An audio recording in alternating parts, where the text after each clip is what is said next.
Have you ever had to hear something that wasn't really nice to hear? Let's talk about that.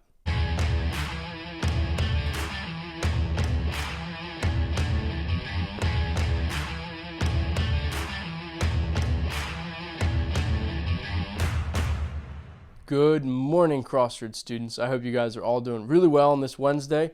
It is a beautiful day. If you have not been outside yet, you definitely should. And if you're watching this like in the afternoon and you still haven't been outside, whew, that's bad. That's really bad. But you should definitely go outside. It's gorgeous.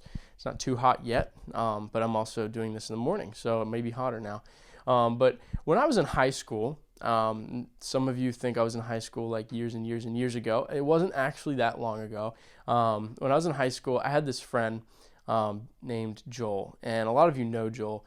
But I had done something stupid, as you do in high school, and my friend Joel actually came to me and he's like, "Hey, we should get something to eat sometime." And so we went out to eat, and he basically called me out on it, and it wasn't a good conversation. It wasn't something that I really wanted to hear, and it wasn't really something that he wanted to say, but it was something that he needed to tell me. And I am so thankful that I had a friend like that who was able to call me out for something that I'd done. And there's a passage in the Bible that I want to read to you, and it's in 2 Corinthians. And the Corinthians are letters Paul wrote to the church of Corinth that he started. And this letter he's writing to them in regards to another letter he wrote about someone who was doing something in the church that wasn't right. And so Paul writes this. He says, "So I decided that I would not bring you grief and further anguish and pain with a visit. For if I cause you grief, who will make me glad? Certainly not someone who I've grieved. That's why I wrote to you as I did, so that when I do come, I won't be grieved by the very ones who ought to give me the greatest joy. Surely you all know that my joy comes from your being joyful. I wrote you that letter in great anguish, with a troubled heart and many tears. I didn't want to grieve you, but I wanted to let you know how much love I have for you.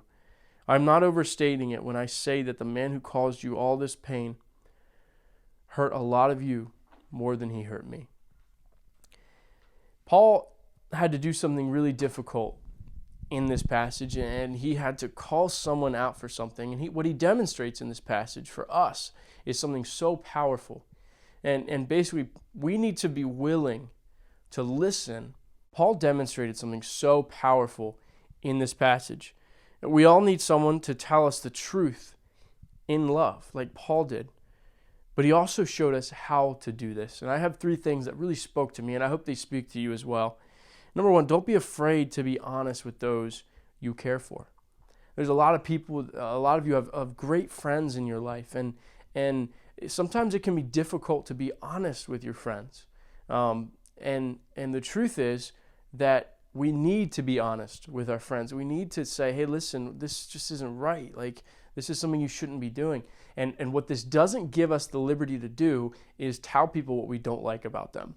Because sometimes we read this and we listen to this principle and we're like, "Oh, okay, I can call people out for anything." Like, "Okay, I don't like your haircut." Like, that's not what this does. But when we have friends that are doing something that isn't right, we should be able to call them out and say, "Hey, listen, man, like, this is hurting you." And it's not because we want to hurt them, but there's a difference in hurting someone and harming someone. And sometimes, in fact, in Proverbs says, "Faithful are the wounds of a friend, but the kisses of the enemy are deceitful." And it is so easy in our lives to surround ourselves with people that will just give us those kisses, right? Not literally, okay? Just calm down. But people that will tell us what we want to hear.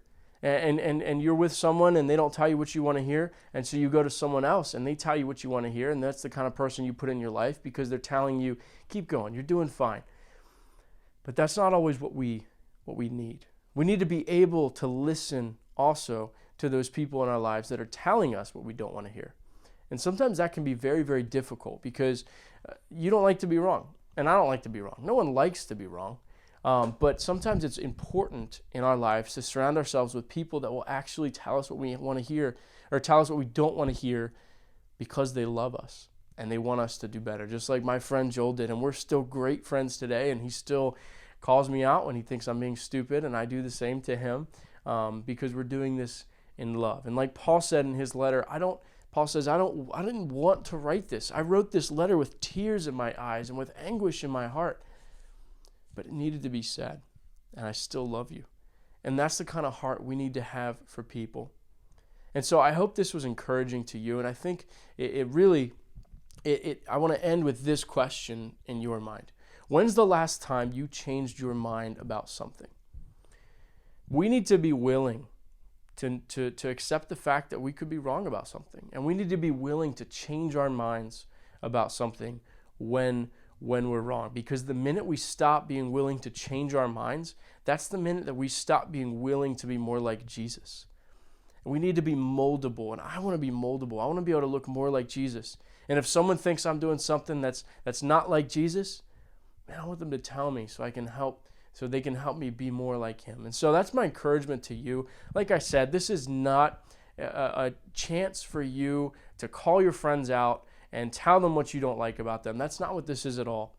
But this is a chance for you to ask yourself, am I moldable?